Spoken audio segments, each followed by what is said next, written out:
It was an early senior day at Frank Solich Field, and the Ohio Bobcats traveled home to take on the Northern Illinois Huskies. And Ohio wasted no time getting things going as Curtis Rourke unloads on the first play from scrimmage to James Bostic, and the Bobcats are in business. Later in the drive, 3rd and goal, Rourke turns to one of his favorite new toys, Sam Wiglutz, with the catch, and Ohio snags an early lead. However, the rest of the first half will be largely devoid of offensive production. Ohio's defense made some huge plays with their backs against the wall to hold the Huskies to 3 twice in the second quarter. And that Bobcats defense seemed to have turned the corner after a slow start. Head coach Tim Albin is encouraged by the progress he's seeing. There's been some great adjustments by the defensive staff. You know, getting Coach Hazard on the sideline has helped. Getting some injured guys back has helped. After Nathaniel Vacos tacked on a field goal of his own before the half, the Bobcats took a 10-6 lead into the locker room. Then they engineered another long touchdown drive with Rourke slicing up the Huskies' defense. He would finish it off himself on 3rd and goal to extend the Ohio lead back to 8, 17-9 Bobcats. But Northern Illinois is just too good and experienced to give up. Backup quarterback Justin Lynch, starting in place of an injured Rocky Lombardi, engineered a 6-play, 75-yard drive and the 2-point conversion as well to level things at 17. Then after trading punts, the Ohio offense found themselves back up to their own 10. No matter for Rourke and the gang. 11 plays and 90 yards later, the Bobcats had what would be the knockout blow as Rourke finds Wiglutz again from 22 yards out. Ohio defended home field and took down the reigning MAC champs in the Northern Illinois Huskies by a score of 24-17. With this win, Ohio plants their flag and stakes their claim firmly in the title conversation. The belief is high. Since the beginning of the season, we've had one goal. That's to win the MAC championship. We'll see where things play out, but we're just keeping our head down 1 week at a time. That's what Coach Alvin preaches, and we're buying into that, and hopefully we can just keep rolling and get these wins. Next up for the Bobcats, a huge Tuesday MACtion tilt with MAC East rival Buffalo on November 1st. That could go a long way to deciding who ends up in Detroit for the MAC title game. Reporting for Bobcat Showcase, I'm Ethan Sargeant. The times are changing in Pataskala. Watkins football came into this season with a number of unwanted records. The Warriors had not finished with a winning record since 2015, had not made the Division II playoffs since 2012, and had not won a conference title since they won the Ohio Capital Conference in 2006. After a stellar 2022 campaign, consider all 3 completed. They clinched at least a share of the LCL title and will be hosting a D2 playoff game at Warrior Stadium. Head coach Darren Waters, in his second year, has changed the perception around the Watkins football program, and it all starts with culture. Our catchphrase is we talk about lead the pack, and then PAC stands for pride, accountability, and competitiveness, or to compete, and that it can't just be posters or slogans on the wall, but it's got to be actions and an effort to live out those things. Outside of building the Warrior way, Coach Waters has plenty of talent on both sides of the football to work with. On offense, Watkins has a dynamic 2-headed rushing attack. Quarterback Patrick Carney and running back Davion Long. The two combined for 206 rushing yards and 4 scores in last week's win over Zanesville, and they're showing no signs of slowing down. There's more than one leader on this team, A lot of the seniors, a lot of the juniors, showed really good examples in the offseason, showing their leadership and commitment, which brought a lot of the younger guys up, and, even some of the juniors and seniors kind of come along too as it. For us, we're always in a work mindset. Like we preach, go 1-0 every day, and not look forward about what's ahead of us. But we focus on that and we work every single day. You also can't bring up the Warriors without talking about their defense. They've only given up more than 21 points once since week 3, and they've got talent and experience at every spot. Defensive captain Luke Mumford helps to anchor a ferocious unit. I think the film study in here helps a lot, knowing what they're going to do before they do it, just how physical we are. Understanding how they're lined up, and it's really just getting after them. Outside linebackers getting there fast, inside backers. Watkins has punched well above their weight this season, but they've got bigger things on their mind. Obviously, we're not done yet. We don't want to share anything, and we're going to keep working. Reporting for Gridiron Glory, I'm Ethan Sargeant. After a performance like that week, the Warriors caught our eye. LCL reporter Ethan Sargeant has more on the rise of Watkins. Thanks, Mata. The Watkins Warriors have not made the Division II playoffs since 2014, but they have the key pieces to make a run. And it all starts with a potent rushing attack that's led by a star senior. Gridiron Glory faithful, allow me to introduce you to Davion Long. The feature back for the Warriors has been a sight to behold so far this season. In last week's win over Sheridan, Long racked up 143 yards on 6.2 yards per carry. That, in tandem with quarterback Patrick Carney's 3 rushing scores, was enough to allow the Warriors to steamroll the Generals in a statement win. And they look to carry that momentum into this week's matchup with Taze Valley. Let's get right into it. Warriors and Vikings. A mythical battle was set to take place in Asheville, and the students section was dressed for vacation.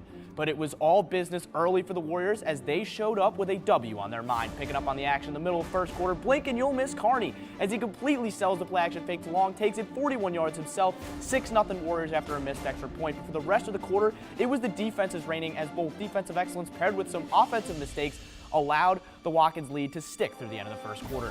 But true to the script, it would be the Warrior defense giving the team the jolt they needed as senior Brody Lee picks off this pass for Matthew Farmer. And that would set up an eventual 3-yard score for Carney, and on the ensuing 2-point conversion, Lee wasn't done making plays. He says, "Look, Ma, one hand," as the Warriors would go up 14-0. And after a block punt by Jace Henry gave Watkins a 21-0 lead, Taze Valley wasn't quite done yet. After a long drive, it would be Farmer handing it off to Gavin Karshner, who rumbles his way into the end zone. 21-7 Watkins at the half. Watkins would hang on for a huge win, 28-14. All right, Ethan, now it is time. Break down our game of the week. Mata, the LCL Buckeye is going to be must-watch TV this season, and this game proves why. The deck was reshuffled, and the Granville Blue Aces were looking for a royal flush against the Hornets of Licking Heights. Picking up on Granville's second drive, Ernsberger tosses it to junior Dante Barrasso, and my goodness, what a grab. He comes back for it. Granville leads 6-0. Moving forward, the Hornets needed a spark, and they got it from DJ Fillmore, who blocks the punt and takes it back himself to give Licking Heights the 7-6 lead. Granville's attempting to come back late in the second, but oh no, the Grease Pig, it's loose on the goal line, and it's picked up by the Hornets, and they weren't done, as quarterback Deuce Caldwell tosses up a prayer to Josiah Ayers, and by God, it is answered. Catch of the year candidate, and Licking Heights would score on the drive to make it 14-6 at the half. The Hornets would just keep on buzzing in the second half. 2 long, bruising touchdown drives to extend the lead to 28-6. Hang on though, Granville wasn't done yet, recovering 2 onside kicks, but the Hornets would just about hang on. Granville's deck folds, 28-18. Logan Elm dominates all facets tonight in a big-time win to send their statement to the rest of the MSL. So, Ethan, they pitched a shutout on defense tonight. What would you say keeps that engine running for them? You know, Mata, they just limited that offensive momentum for Circleville. They didn't allow any Tiger first downs until their last drive of the half, which ultimately ended in that interception. Perfect game plan execution by the Braves. Now, you mentioned earlier that dynamic duo in the backfield, Walters and Reed. How important are they for that Braves offense? You know, Mata, it might sound like a law firm, but Walters and Reed run the show for Logan Elm. Blayton Reed has this uncanny ability to break arm tackles, and he just wore down that Circleville front. Walters, no slouch either, as he can toss the rock, and he can tuck it and run as well, and he's not afraid of contact. It is a powerful two-headed monster. Okay, Ethan, but we can't forget about Circleville. After the 3-0 start, they're now 3-2. What do they need to do to bounce back? Mata, it starts on the offensive side of the football. The defense has kept it tight in the last 2, but the offense has put up just 6 points in 2 weeks. While Circleville is much improved from recent seasons, there is still work to do on offense for this team to be a factor.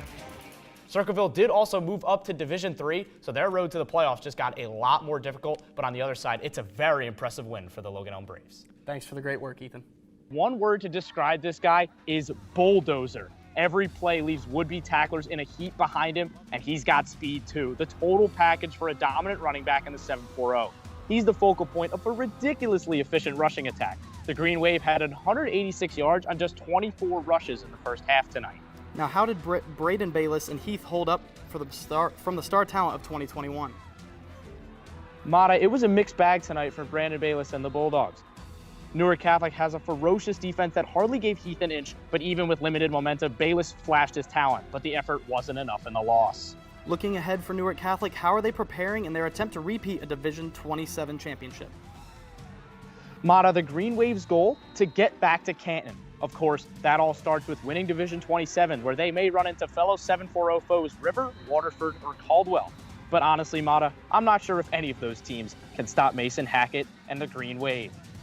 With the win, Newark Catholic clinches a share of their first LCL Cardinal title since 2019 and gains critical momentum in the playoff push. It's all heating up for the LCL. Thanks for the great work, Ethan.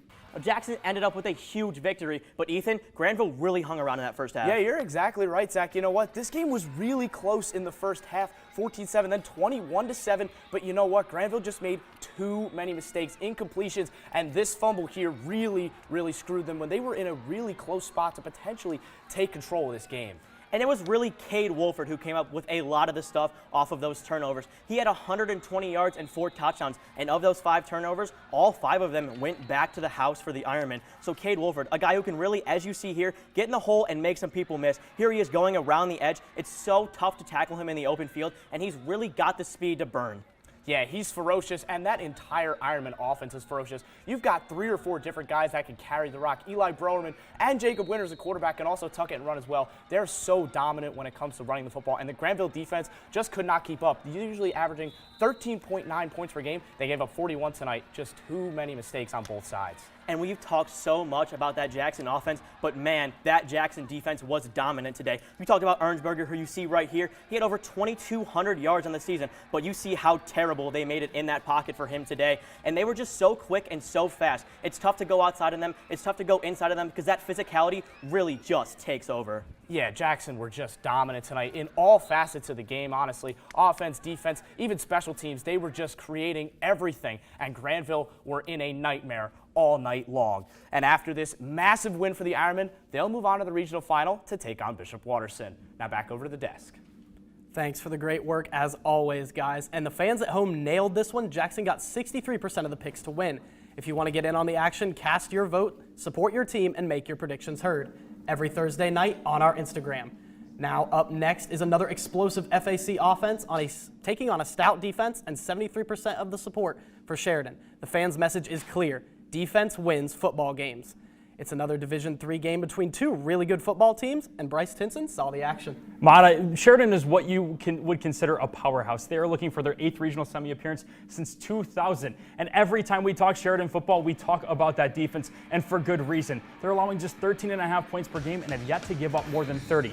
They now face their toughest test in the Blue Lions. This is a Washington offense that's putting up 39 a game behind an unbelievable receiving corps. 3 guys over 6 feet tall. It's no secret why quarterback Troy Thompson is throwing for 2,800 yards and 35 tutties.